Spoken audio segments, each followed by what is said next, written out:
يلا بينا ندور على الأمل معاكم على راديو 90 نحاول نشتغل نتعب أكتر عشان نوصل لأحلامنا، حتى لو كانت الظروف صعبة ملخبطة معقدة برضو هنحاول هنقول يلا بينا. يلا بينا يا رضوى. يلا بينا يا رغدة. طبعا اخبارك ايه؟ واحنا موجودين معاكم اكيد كل يوم حد من الساعة 1 للساعة 2 علشان فعلا نقول يلا بينا ونتحدى كل الظروف اللي ممكن تقابلنا، نتحدى كل المشاكل وكمان نحاول ندور لها على حلول اكيد افضل. فعشان كده احنا بنكون دايما موجودين معاكم في يلا بينا.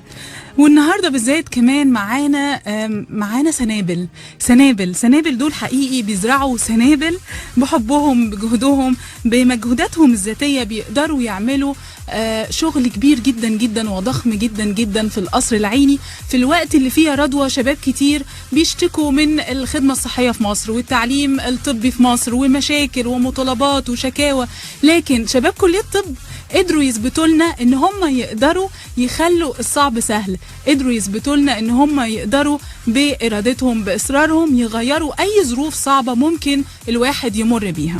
صحيح يا رغدة، فعلا شباب كلية طب القصر العيني تحديدا، شباب مبادرة سنابل قرروا ان هم برغم ان في مشاكل صحية بس هم قرروا ما يشتكوش، قرروا يساعدوا في حل المشاكل دي، قرروا يحسنوا جودة المستشفيات التابعة لوزارة التعليم العالي ومستشفى طب القصر العيني طبعا بمجهوداتهم الذاتية وبكل الأنشطة اللي بيعملوها أكيد خلال المبادرة اللي هنعرفها طبعا خلال حلقتنا النهاردة من يلا بينا. عايزينكم طبعا تشاركوا معانا على صفحتنا على الفيسبوك الراديو 90 وكمان رقم الرسائل 199 تقولوا لنا ايه رأيكم في الشباب دول، ايه رأيكم في الدكاترة اللي قرروا بس ان هم يحلوا او يساعدوا في حل المشاكل اللي ممكن تكون بتواجه مستشفياتنا الحكومية. هنستنى طبعا آرائكم ومشاركاتكم اكيد، ولكن هنطلع فاصل ونرجع تاني نستقبل ضيوفنا دكاترة المستقبل اكيد من مبادرة سنابل. يلا بينا على الراديو 90 لسه موجودين معاكم رغدة ورضوى، ولسه بنقول يلا بينا لسنابل والدكاترة المستقبل من كلية طب القصر العيني اللي قرروا فعلا ان هم يعملوا سنابل كتير ويبقى الخير كتير جدا جدا من خلال مجهوداتهم ومن خلال المشاكل اللي هم بيحاولوا يحلوها وما وقفوش وما قالوش لا. وضيوفنا اللي موجودين معانا هم محمود صلاح وكريم مجدي، دكاترة بقى، دكتور محمود ودكتور كريم، منورنا. اهلا وسهلا. خلصتوا امتحانات؟ اجازه بقى الحمد لله بعد معاناه طويله طبعا، فالحمد لله ان احنا خلصنا يعني بعد معاناه طويله، بس لسه قدامكم بقى السنه الامتياز. امتياز ان شاء الله شهر 3 معاناه تانية ان شاء الله 1/3 لحقناكوا قبل ما تبداوا الامتياز بقى عشان تحكوا لنا عن سنابل. ايه حكايه سنابل وبتدعموا من خلالها القصر العيني ازاي؟ احنا والله سنابل المفروض ان قبل 2011 كده عندنا احنا زميلتنا ياسمين صبحي دكتوره، هي دلوقتي دكتوره تكليف يعني بعد الامتياز بسنتين كده، كانت فكرت هي ليه القصر العيني ما يبقاش متطور شويه، ليه ما يبقاش فيه اجهزه موجوده تخدم المرضى دي، ان احنا المفروض من سنه رابعه بننزل ناخد دراستنا في المستشفى. فهي لما نزلت المستشفى اتصدمت شويه بالواقع، وان طبعا في اجهزه كتير ناقصه وان في حياه مرضى كتير بتقف على اجهزه ممكن تكون بسيطه. فقالت احنا بدل ما نستنى الاداره تبدا تعمل وتبدا تشتري، احنا لو جمعنا من كل واحد جنيه ممكن احنا ساعتها نجيب ايه. هي سالت نفسها السؤال ده فعلا، وكانوا تقريبا حوالي 3 افراد بس اللي موجودين ساعتها، واتجمعوا فعلا وبداوا يعملوا حمله في الكليه اسمها جنيه مني وجنيه منك. الحمله دي اكتشفوا ان هي مع اخرها بعد مده قليله جدا جابت مبلغ كويس، يعني مبلغ مش قليل، والطلبه بدات تتفاعل. يعني الموضوع فعلا في دماغ كل واحد، بس هو محتاج حد يزقه شويه ويشجعه بالظبط.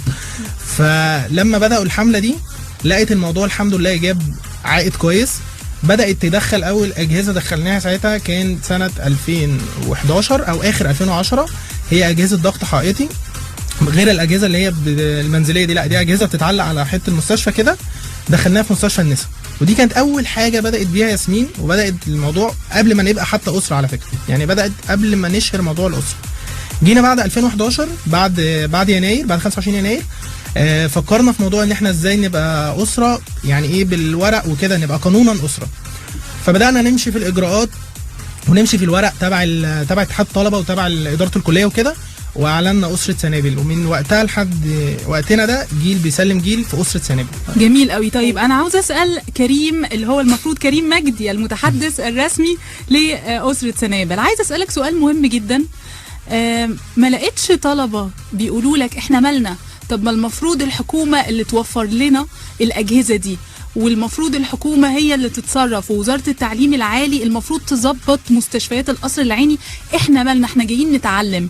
قابلت طلبه بيقولوا لكم كده ورديت عليهم ازاي، او رديتوا عليهم ازاي؟ ماشي. طبعا هو في الاول اكيد قابلنا كل الناس، وقابلنا كل واحد بيقول هو انا مالي، بس الكلام ده كان بيبقى دايما قبل سنه رابعه، قبل ما الشخص يبدا يحتك بالمستشفى ويبدا يشوف مثلا كميه المرضى. يعني القصر العيني عندنا فيها سراير كتيره جدا، دكاتره بتبذل اقصى جهد عندها عشان تحاول تعالج الناس. لما الناس بدات تنزل في سنه رابعه، عشان احنا بنتقلب نبقى كلينيكال في سنه رابعه، بدات تشوف المستشفى لا يعني ممكن الحكومه مثلا تكون بتحاول تعمل على قد ما تقدر، وفي طبعا بعض الحاجات اللي مش بتتظبط. لا الموضوع لا احنا لازم نساعد، لازم نبدا، لازم نغير من المكان اللي احنا فيه، لازم نمشي نسيب بصمتنا. ومن هنا اصلا طلع بعض الحاجات. يعني مثلا احنا كدفعه بنخلص اخر حاجه بنعملها في السنين بتاعتنا حاجه اسمها سيب بصمتك. احنا لازم نسيب بصمتنا في القصر العيني. احنا بنحتفل وبنفرح في اخر يوم، طب ليه ما نفرحش ونفرح الناس معانا؟ ليه مثلا ما نجيبش جهاز باسمنا في القصر العيني الناس تبقى عارفانا؟ من هنا جت الفكره. دي تقريبا رابع سنه لسيب بصمتك، والحمد لله كل سنه المبلغ بيزيد وبنجيب جهاز اكبر.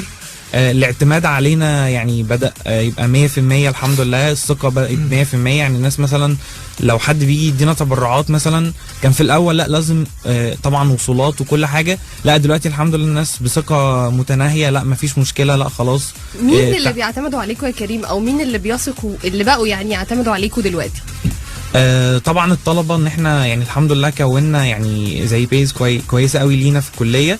الدكاترة في الأول كانوا برضو يعني ازاي وبعض اللي هي الحاجات الروتينية. بعد كده الحمد لله دلوقتي الدكاترة كلهم في القصر العيني شايفين ان احنا بنبذل مجهود وبنعمل وقت كتير، فالدنيا الحمد لله ماشية كويس قوي. وطبعا العميد والوكيلة وكله بيساعدنا كويس طبعا. كفاية موضوع الاستمرار، يعني انتوا من 2011 واحنا في 2016، حلوة قوي ان انتوا مستمرين ومصرين، لان في مبادرات كتير قوي محمود بتبدأ سنة او يعني كام شهر وتقف، او سنتين وتقف، لكن انتوا مكملين. بص يا رغدة، هو كان اهم عندنا من الاستمرار فكرة ان الكيرف يفضل عالي. احنا ما كانتش مشكلتنا قوي ان احنا ندخل جهاز ونسكت، او ندخل كل سنه نفس الجهاز. احنا كان نفسنا نشوف الدنيا قصاد عينينا بتتطور. يعني احنا كان نفسنا مثلا، انا لو مسكت مثلا اسم زي مثلا اسم 7 في المستشفى مثلا، انا عايز اشوف الاسم ده فعلا قبل ما انا ادخله. ايه اسم 7 عشان افهم يعني ولا ايه؟ اسم 7 مثلا ده اسم عظام يعني مثلا، او اسم حروق مثلا، يعني اسم متخصص بعلاج مرضى معينين مثلا. انا يعني لما بشوفه قبل ما انا ابدا اطور فيه واشوفه بعد ما انا طورته، فعلا بتحس بفرحه رهيبه ان انت فعلا شايف بصمتك قصادك. يعني انت شايف مثلا السراير اللي انت جبتها، او شايف مثلا اوضه الرعايه اللي انت عملتها. هو ده اللي كان يهمني ان انا مش هجيب نفس الجهاز كل سنه، يهمني ان انا مستواي يعلى سنه عن الثانيه. زي ما كريم كان بيقول دلوقتي في سيب بصمتك، العائد كل سنه سنه عن الثانيه بيزيد جامد. يعني مثلا اول سنه كان يا دوبك مش عارف 20,000 جنيه، السنه اللي بعديها بقى حاجه و50، السنه اللي بعديها بقى 70، السنه دي الحمد لله دفعتنا جابت 130,000 جنيه. احنا قرينا ارقام بالملايين. وصلنا 3 مليون ونص تقريبا من ساعه ما بداتوا لغايه دلوقتي. طيب ده شيء رائع، والحمد لله رقم في تزايد يعني، ودي حاجه ده اللي بسطنا اكتر يعني. وانتوا لسه مكملين طبعا. واحنا هنطلع فاصل ونرجع نكمل معاكم. يلا بينا. يلا بينا على راديو 90 يلا بينا مع سنابل 199 ده رقم الSMS، وكمان صفحتنا الراديو 90 على فيسبوك. مستنيينكم تقولوا لنا رأيكم في دكاترة المستقبل، رأيكم في سنابل، رأيكم في الشباب اللي قرروا يحسنوا الخدمة الطبية في القصر العيني بدل ما يقعدوا يشتكوا. ولا رأيك ايه يا محمود؟ والله هي دي كان الاساس اصلا، زي ما حكيت لك قبل كده في موضوع ياسمين، ان هو لا احنا مش ينفعش نفضل قاعدين كده. يعني انا ماشي هلا عن الظروف والجو ده وكل حاجه، بس انا برضو لازم يبقى ليا دور، بالظبط. يعني خصوصا ان انا قاعد في المكان ده فتره طويله. يعني الدكتور بيقعد حوالي 7 سنين في نفس المستشفى، وممكن يكمل فيها او في غيرها كمان يعني. تمام. بيكمل لو ليك نيابه او حاجه زي كده. وانت قبل الفاصل بتقول لنا انك عاوز تركز على فكره ان مشروعكم او مبادرتكم مش قائمه على تبرعات، لا قائمه بالزبط. على شغل. عاوزين نفهم بقى ازاي بالظبط. هو اول ما بدانا خالص ساعه موضوع ياسمين اللي انا حكيته، كانت الفكره فكره تبرعات، بس بعد ما بقينا جمعيه، بقينا اسره بورق وكده، لا الموضوع دلوقتي بدا يتقسم بقى لشغل رسمي، شغل بلجان، باعضاء، بكل واحد ليه وظيفه، برئيس مجلس اداره، بمجلس الاداره بتاعه. الكلام ده كله موجود دلوقتي. بقت الفكره ازاي؟ ان احنا دلوقتي جينا قعدنا قلنا طب انا لو عايز ادخل جهاز هعمل ايه؟ واحد قال انا اول حاجه هطلع اشوف المستشفى، هسال واشوف ايه اللي ناقص، ما انا مش هجيب جهاز كده. فبدات من هنا بقت في لجنه اسمها لجنه التطوير والرعايه الصحيه DHC. الDHC دي مهمتها ان هي تطلع تعمل زي سيرفي كده او بحث كامل جرد بقى للمستشفى، كل المستشفى، تعرف ايه اللي ناقص، تبدا تسجل ايه اللي ناقص في كل اسم. ومش بس كده، وترتب الاحتياجات. احنا برضو مش هنقدر نوفر كل حاجه، بس لا في اولويات، الاهم فالمهم. فانا اللجنه دي عندي اتاسست وبقت موجوده. الموضوع بقى بعد كده بقينا نفكر في فكره طب انا هجيب الفلوس ازاي.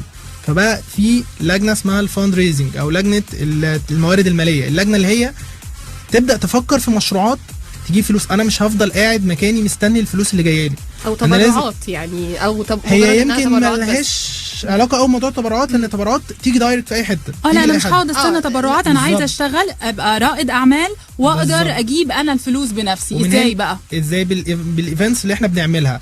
انت بتيجي في الكليه مع بدايه السنه بيبقى فيه الانشطه الطلابيه اللي موجوده في كل الكليه، كذا اسره بتعمل كده. بننزل احنا نعمل ايفنت او نشاط، الايفنت ده كل العائد بتاعه بيخش في الجهاز. يعني احنا بنعمل الفكره بتجيب فلوس، لان في ناس بتيجي تشتري او تيجي تستفيد. مثال على طول، عملنا مثلا، كان بنيجي في اول يوم في السنه مثلا او اول اسبوع بنعمل حاجه اسمها برع بورقه او معرض الكتب. ده ان اللي هو قايم على فكره ان انا اجيب الكتب بتاعتي القديمه بتاعت السنه اللي فاتت مثلا، بتاعتي انا اللي هو نفس سنه 6، يستفيد بيها اللي طالع سنه 6، ياخدها هو يبدا يشتريها بربع الثمن. تمام. هو بالنسبه له مبلغ قليل جدا. يعني مثلا هو ممكن يجي يدفع في كتاب 5 جنيه او 10 جنيه، هو بالنسبه له شايف المبلغ قليل جدا على الكتاب، بس هو بالنسبه لنا لا، ما هو في كذا واحد هيجي يشتري. بالظبط. نبدا نعمل معرض، بالظبط، نجمع كل السنين ونعمل البوث بتاعنا والايفنت كامل في ساحه الكليه اسبوع كامل، نستقبل الحاجات ونبيعها بربع الثمن بتاعها، ويبدا في الاخر يتكون عندنا عائد كبير. العائد ده بنكون محددين جهاز من الاول يروح داخل للعائد ده، وكل الطلبه عارفين وهم جايين يشتروا الكتب. أيوة. ان ده الفلوس دي هتروح للجهاز ده. هو بيجي اصلا عشان كده، هو جاي عشان عارف ان الفلوس اللي هيدفعها دي داخله مثلا في جهاز مثلا في اسم كذا، هو جاي وعارف كويس الجهاز ده. دي كانت اول فكره مثلا عملناها. جينا مثلا بنعمل مثلا معرض اكل، يعني بنات الاسره بيعملوا اكل بايديهم. ايه ده؟ والبنات ما قالوش احنا دكاتره احنا هنقعد نعمل اكل؟ لا بيعملوا الحاجات دي الحمد لله بيبقوا واقفين معانا. بيبقوا واقفين بيعملوا الاكل برضه بيبيعوه بتمن. طب وليه كمان الدكاتره كمان يعملوا الاكل؟ البنات والولاد مساواه. مش قوي يعني. مساواه. لا احنا بنشتري اكل نداء لبنات القصر العيني. خلوا الولاد يعملوا معاكم. لا سكتيهم ما تسخنوش علينا. والموضوع بدا يزيد يوم عن يوم، ان احنا بقينا نشوف سبونسر يجي معانا. السبونسر ده يجي يبيع برضه الحاجه بتاعته، مفيش مشكله، وهو بس عارف ان الفلوس رايحه لكذا، وبيبقى مرحب جدا. الناس بتعرف الفكره بتنبهر. طيب انا ليه ما ساعدش الناس دي؟ طب والبلطو الابيض برضو ممكن ده يجيب فلوس؟ هو بيبقى مع المعرض بقى بتاع الكتب في اول السنه، الادوات بتاعتكم كده، والعظم بقى اللي هو الناس بتخاف منه.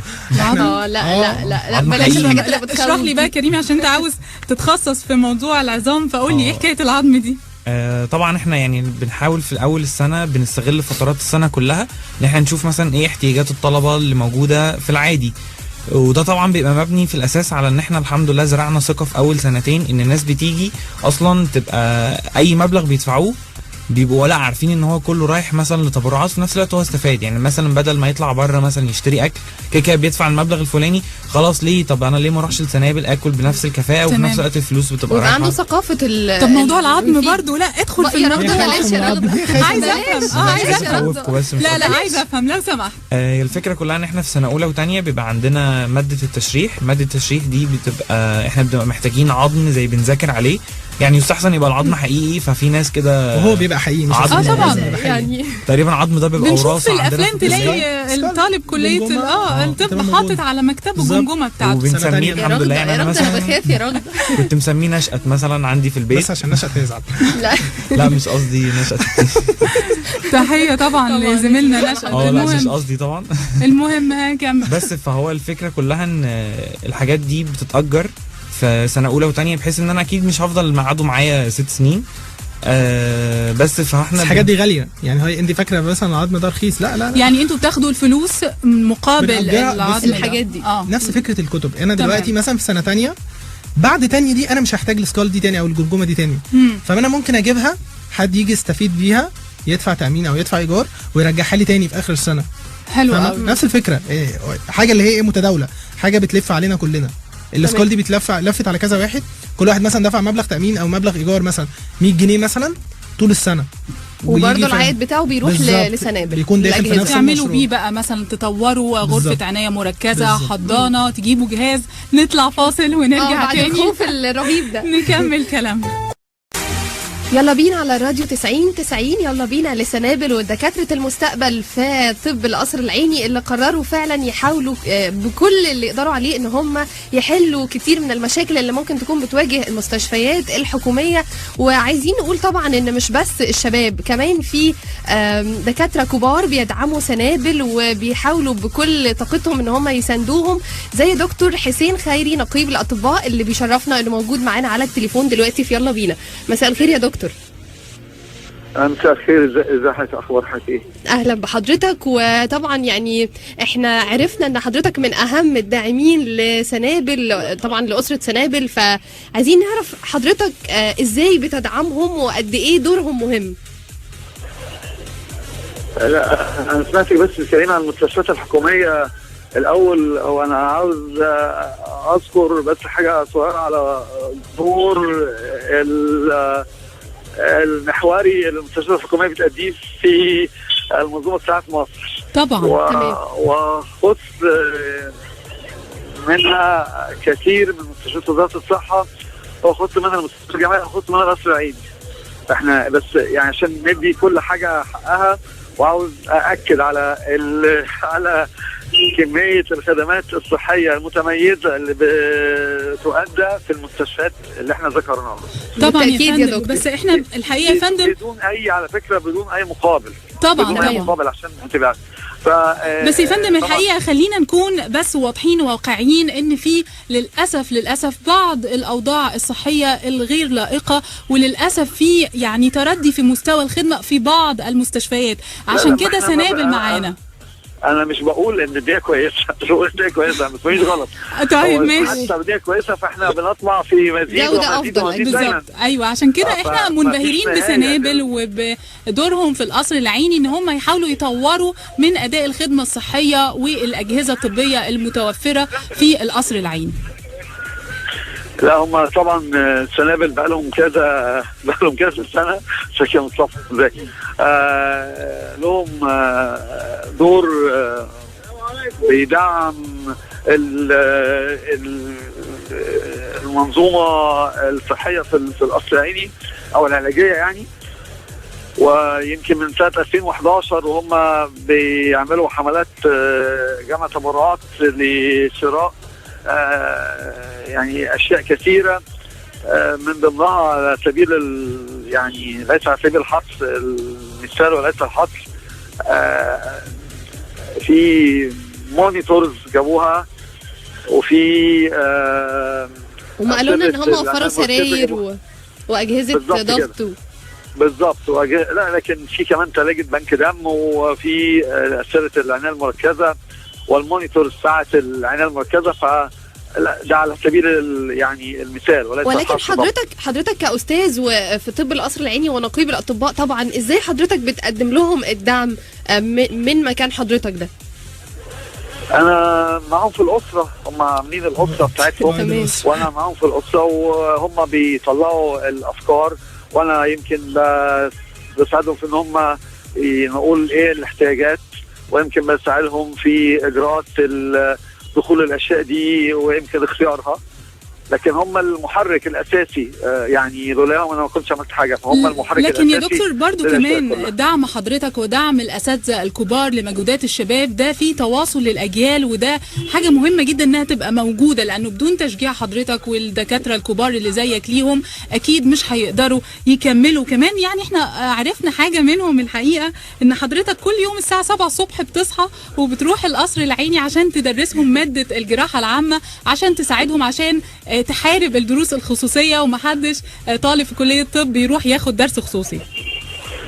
ده هدف استراتيجي عندي، ان انا ازاي نبقى كلنا اللي احنا بنظم ان احنا الكبار نبقى متواصلين مع الصغيرين، لان دايما زي ما بقول ان احنا اللي محتاجين لهم اكتر ما هم اللي محتاجين لنا. هم بيبتسموا دلوقتي يا دكتور، هم بيحبوك جدا جدا جدا. ربنا يبارك في النعمه الكبيره دي ان شاء الله. ان شاء الله يفضل التواصل ما بيننا وبينهم ان شاء الله على طول ان شاء الله. ازيك يا دكتور؟ دكتور حسين؟ محمود. ايوه محمود، ازيك يا دكتور؟ اخبار حضرتك؟ ازيك يا محمود؟ ازيك يا حبيبي؟ الله طبعا شكرا لحضرتك على الكلام الجميل ده، وفعلا خدمات حضرتك لينا في سنابل حتى ما تتوصفش. احنا لما بيتقابلنا اي مشكله بنطلع على طول لدكتور حسين، غير ان احنا اول ما بدانا خالص كان مهم جدا يبقى لينا دعم زي دكتور حسين يأيدنا، لان انت لما تلاقي دكتور كبير شخصيه عظيمه زي كده بتأيدك بتحس ان انت فعلا داخل على حاجه كويسه جدا هتعملها، وده كان سبب كبير ورئيسي في النجاح بتاعنا يعني. دكتور حسين ازي حضرتك؟ كريم يا دكتور. كريم ازيك عامل ايه؟ الحمد لله. ازيك يا حبيبي؟ انا بس كنت عايز استغل يعني ان احنا هنا وعلى الهوا ان انا اشكر حضرتك على حاجات كتير جدا معانا، وكنت عايز اقول لحضرتك ان حضرتك شرف لينا وشرف القصر العيني كله وشرف لمصر كلها، وربنا يوفق حضرتك في المنصب الجديد، ومبروك تاني وتالت، وربنا كده يكرم حضرتك دايما. وانا مبسوط فعلا ان انا اعرف حضرتك وحضرتك تعرفني يعني. الله يخليك يا كريم. انا بس عاوز اقول برضو ان هو لولا ان انتوا بتحركوا كل الحاجات ما كنتش ولا انا ولا حد تاني نقدر نعمل اي حاجه. واحنا كل حاجه بنعملها بتبقى عشان خاطركم، عشان تبقى عارف برضو اي حاجه عملناها وبنعملها هي عشان خاطركم في الاول وفي الاخر، واكيد عارفين كده كويس يعني. واحنا طبعا عايزين نشكر حضرتك جدا يا دكتور حسين على دعم حضرتك اكيد لسنابل، وعلى تحسين جوده الخدمات الصحيه المقدمه اكيد في مستشفى القصر العيني وفي غيرها. وحقيقي شكرا جدا لحضرتك ان حضرتك كنت موجود معانا في يلا بينا، وان شاء الله دايما حضرتك تستمر بقى في دعم سنابل وغيرها من الافكار الشبابيه ان شاء الله. ان شاء الله. اقول كلمه اخيره بس، ان احنا بنعمل ده كله بقى في الاخر عشان نحسن الخدمه الصحيه اللي بتؤدى للمواطنين. بالظبط كده كلنا بقى هو الهدف الاول للمرضى. نشكرك دكتور حسين خيري نقيب الاطباء والاب الروحي لطلبه كليه القصر العيني. شكرا جدا جدا يا فندم. شكرا يا دكتور. شكرا يا دكتور. يلا بينا على راديو 90 لسه موجودين معاكم مع شباب كلية طب القصر العيني، دكاترة المستقبل كريم مجدي ومحمود صلاح، علشان يحكوا لنا اكتر عن سنابل ونعرف بيعملوا ايه. كان في حد على صفحتنا على الفيسبوك بيسأل على ترددنا على النايل سات، فهو 11/7/65 افقي. واحمد الاهلاوي بيسلم علينا، ما قلتلناش يا احمد رايك في شباب سنابل وشباب كلية طب القصر العيني، مستنيينك اكيد، مستنيين كل مشاركاتكم على 199 رقم الرسائل صفحتنا الراديو 90. ومحتاجين بقى نكمل كلامنا مع محمود وكريم، وتقولوا لنا اكتر يعني عن الاجهزه اللي انتوا قدرتوا توفروها في سنابل من ساعه ما بداتوا لغايه دلوقتي.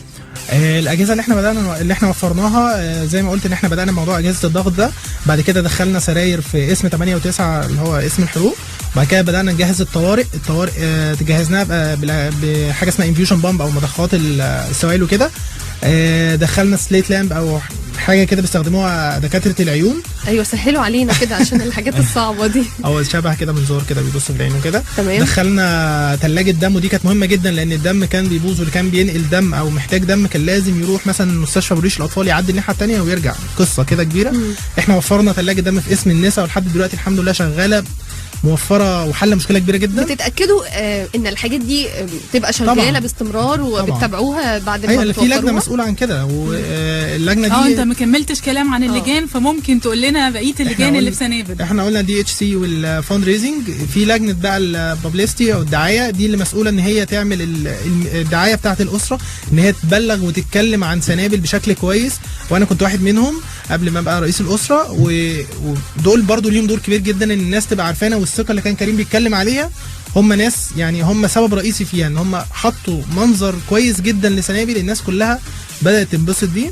واخر لجنه عندنا هي في لجنتين، لجنه الاتش ار طبعا زي اي مكان لازم يبقى لينا قوانين ولينا لوائح، فدول مسؤول عنهم الاتش ار ما تنساش لجنه وتحفيز العلاقات العامه الاسره، عشان وكريم طبعا عشان من لجنه العلاقات وكريم العامه المتحدث الرسمي أيوة. لسنابل. الميديا بقى والاخبار، ويبقوا مسؤولين ان هم بيتواصلوا زي معاكي كده يا رغده. دول لجنه البي ار.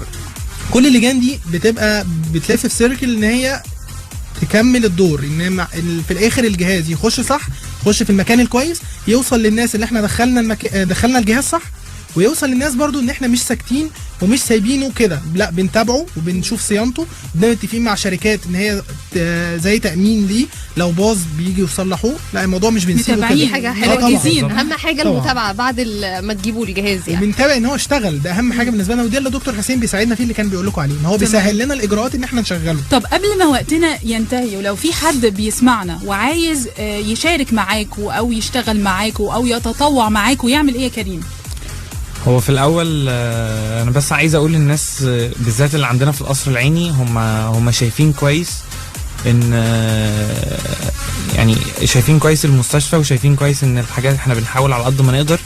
الحياة كلها مش مذاكرة، ممكن الواحد يعرف يقسم وقته كويس، وحتى ممكن ربنا يبارك في وقته ادام هو بيعمل حاجة بتنفع بيها الناس.